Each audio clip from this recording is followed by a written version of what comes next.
आप बता दीजिए किसान के लिए क्या किया हमारे सांसद महोदय ने। 15 साल इनका यहाँ पे हो गया गोड्डा की धरती में, गोड्डा लोकसभा से किसान के लिए एक भी बड़ा काम। और हमारा गोड्डा लोकसभा में सबसे ज्यादा किसान ही है। मजदूर के लिए क्या किया? मजदूर हवाई जहाज में चढ़ेगा कि यहाँ रोजगार देखेगा? सर, पीएम मोदी देश से पैसा लेके भाग गया और सारा चीज उनके पास है, एयरपोर्ट उनका है, जहाज उनका है, सरकार का है। कैसे भाग जाता है नीरव मोदी देश से पैसा लेके? मुद्दा यह नहीं है, मुद्दा यह है कि देश का रेवेन्यू लेके बड़े बड़े पूंजीपति नीरव मोदी, मेहुल चोकसी, वो लोग देश का रुपया लेके विदेश भाग जाते हैं और लाल लाल आंख दिखाने वाले, बात करने वाले लोग चुपचाप बैठ के तमाशा देख रहे हैं और वो लोग विदेश में मौज कर रहे हैं। मुद्दा तो यही है। और इसी शुभेंदु अधिकारी जिसके भ्रष्टाचार पर भाजपा पानी पी पी कर गाली देती थी। अजीत पवार महाराष्ट्र के बोलते थे भ्रष्टाचार करके लूट लिया। असम के मुख्यमंत्री हिमंता बिस्वा शर्मा बोलते थे देश को कंगाल कर दिया, असम को लूट लिया। आज उनके साथ हो गया तो वो धुल गया। और जो भाजपा के अगेंस्ट में है, विपक्ष में है, वो लोग भ्रष्टाचारी हैं और उनके साथ हो लेंगे तो आप पाक साफ हो जाएंगे। आप देख रहे हैं एक्सप्रेस न्यूज में आपके साथ आशुतोष आनंद। इस वक्त हम मेला मैदान में हैं और इंडिया महागठबंधन के प्रत्याशी प्रदीप यादव ने आज नॉमिनेशन किया है। और बता दें कि इंडिया महागठबंधन के हजारों कार्यकर्ता जो है मेला मैदान में मौजूद है। यहाँ पर कुछ हमारे साथ इंडिया महागठबंधन के युवा हैं, हम इनसे बातचीत करेंगे कि इस बार जो है क्या चुनाव प्रचार किस तरीके से करेंगे, क्या रणनीति होगी और किस तरीके से चुनाव मैदान में उतरेंगे। लगातार भ्रमण कर रहे हैं, दौरा कर रहे हैं, क्या लग रहा है, किस तरीके का रिस्पांस मिल रहा है और किस तरीके से आप जो है विगत 3 टर्म से निशिकांत दुबे जो यहाँ गोड्डा के सांसद है उनके हराने के लिए क्या कुछ आप लोग प्लानिंग कर रहे हैं? देखिए, आज ट्रेलर तो आप लोगों ने देख ही लिया होगा। नामांकन जो होता है एक तरह से कहिए तो ट्रेलर होता है, इससे ही पता चल जाता है कि मूवी कैसा बनेगा। तो आज ट्रेलर यहाँ पे देखिए। अब की बार गंगा पार, सबसे पहला नारा एक ही है, अब की बार गंगा पार। बिल्कुल। और जिस हिसाब से लोग, चूंकि कल हमारे गार्जियन प्रदीप यादव जी ने कहा था कि हमारे तरफ से कोई सुविधा लोगों को नहीं दिए जा रहे हैं, सब खुद पे ही आ रहे हैं। तो ये अगर खुद पे आने पे अगर ऐसा रिस्पॉन्स है तो समझ आज पूरा गोड्डा जाम है। हम लोग समरनाले से आ रहे हैं, वहां से गाड़ियों की लंबी कतार यहाँ रोतारा चौक तक है। तो समझिए कि यहाँ पैर रखने का जगह नहीं है।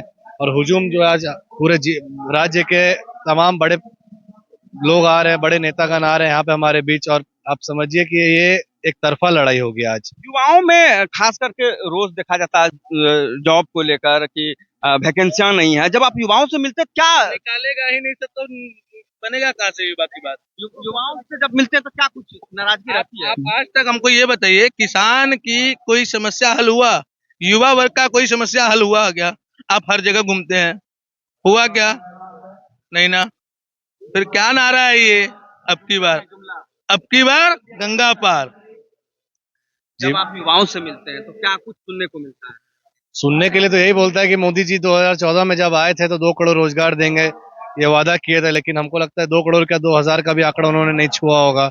और जिस हिसाब से, चूंकि हमारा जो हम लोगों ने शुरुआत किया झारखंड में, हमारे हेमंत सोरेन जी ने शुरुआत किया, 2 साल कोरोना में चला गया उनका। उसके बाद जब जब वो कोशिश किए तो उन्हें ईडी सीबीआई का के द्वारा डरा धमका के उनको हमेशा रखा गया। आप कुछ काम करिएगा ईडी भेज देंगे, सीबीआई भेज देंगे। लेकिन वो डरे नहीं, निर्भीक होकर काम किए। जब काम कर रहे थे, जब देखे कि ये नहीं मानेंगे तो लास्ट में उनको जेल में डाल दिया गया। बिहार में आप देखिए जिस हिसाब से तेजस्वी जी ने वादा किया था 10 लाख रोजगार देंगे, मुझे लगता है पूरे भारत देश में इकलौता ऐसा राज्य है जहाँ पे इंडिया गठबंधन समर्थित सरकार ने 5 लाख लोगों को एक बार में सरकारी नियुक्ति दिया। तो एक शुरुआत। झारखंड में भी जॉब को लेकर काफी परेशानियां है। केंद्र सरकार तो विफल रही है, झारखंड सरकार भी विफल रही है। इसमें विफलता नहीं कह सकते। देखिए, आप इसमें मजबूरियां भी आपको समझना होगा। 5 साल का कार्यकाल में 2-2.5 साल आपका कोरोना में चला गया। कोरोना के बाद जब जब उन्होंने कोशिश किया, कम से कम इन्होंने 3 एग्जाम कंडक्ट तो करवाया। हेमंत सोरेन जी ने, रघुवर दास ने तो एक एग्जाम कंडक्ट नहीं कराया था। भले ही यहाँ पे जो भी विफलता रही हो, लेकिन 3 एग्जाम कंडक्ट कराया। और अब हमें ये उम्मीद है कि ये एग्जाम अब पूरा कंप्लीट होगा और लोगों को अब नियुक्ति मिलेगा झारखंड में। युवा है, कुछ स्थानीय युवा है, क्या सोचते हैं चुनाव को लेकर, क्या सोचते हैं? लगातार युवाओं जो है वो काफी नाराज रहे, चाहे वो केंद्र सरकार हो चाहे वो राज्य सरकार हो, दोनों से नाराजगी देखी जाती है युवाओं की। इस पर आप क्या कहेंगे? देखिए, नाराजगी जहां तक है, युवाओं में नाराजगी तो है। क्योंकि आप देखिए पिछले जो 10 साल से सरकार चल रही है मोदी जी की, केंद्र से एक भी युवाओं के लिए रोजगार के लिए कोई भी वैकेंसी अभी तक नहीं आई है। तो युवाओं का सबसे मुद्दा क्या है? बेरोजगारी। इस बेरोजगारी के मुद्दे पे इस बार चुनाव लड़ा जा रहा है। और जहां तक रही बात विकास की, तो आप बताएं 15 साल में गोड्डा का क्या ही विकास हुआ? सिर्फ शहरी विकास को अगर आप विकास मानते हैं तो मैं इस विकास को विकास नहीं मानता हूँ। गांव की स्थिति जस की तस पड़ी हुई है।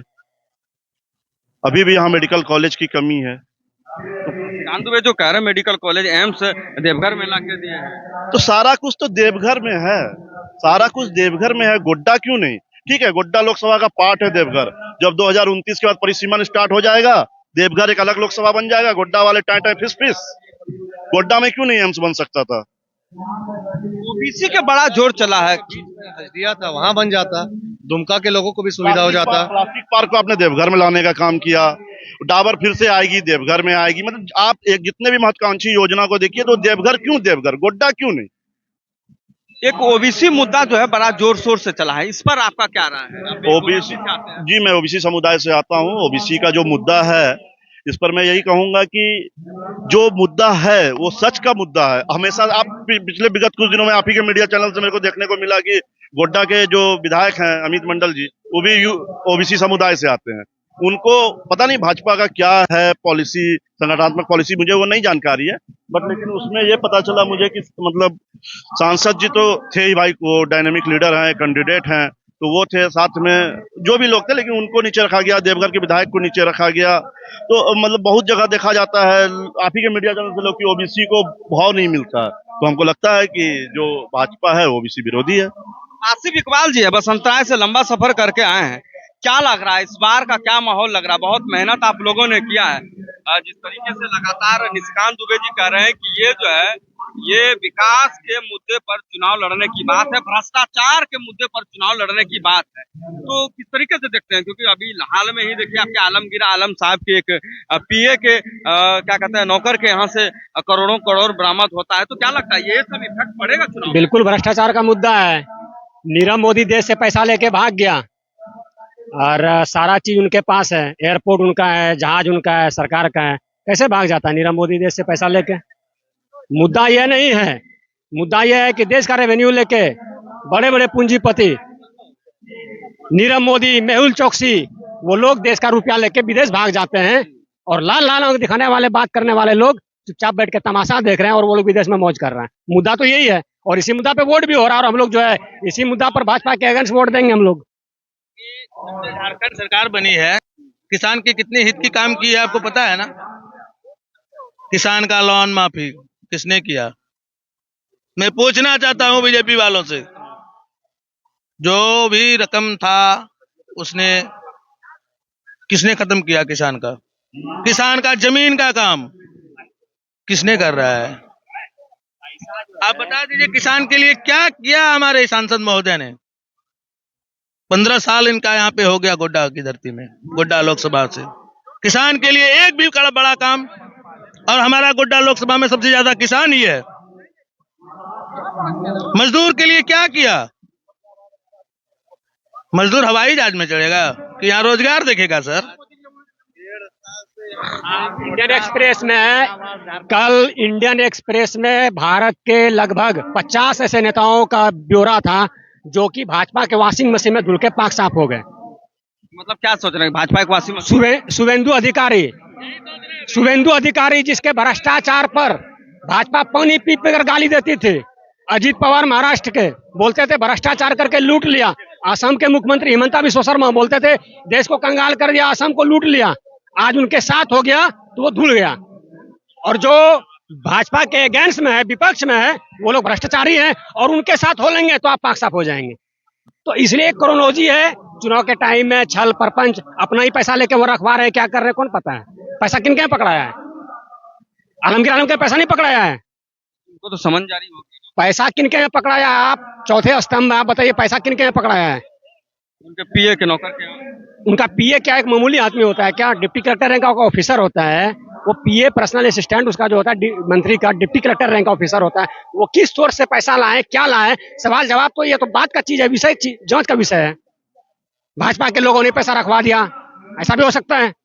आज अगर आलमगीर साहब उनके साथ हो लेंगे तो क्या गाली देंगे वो उनको, आलमगीर साहब को समन रिलीज करवाएंगे वो, बताइए हमको। आज जो भ्रष्टाचारी लोग हैं, अजीत पवार जो कि अमित शाह जी जो देश के गृह मंत्री, उनका ब्यौरा ले लेकर घूमते थे पूरा देश में और बोलते थे पूरा महाराष्ट्र को लूट लिया। आज उनके साथ है, डिप्टी सीएम है, आज महाराष्ट्र के डिप्टी सीएम बना दिया उनको।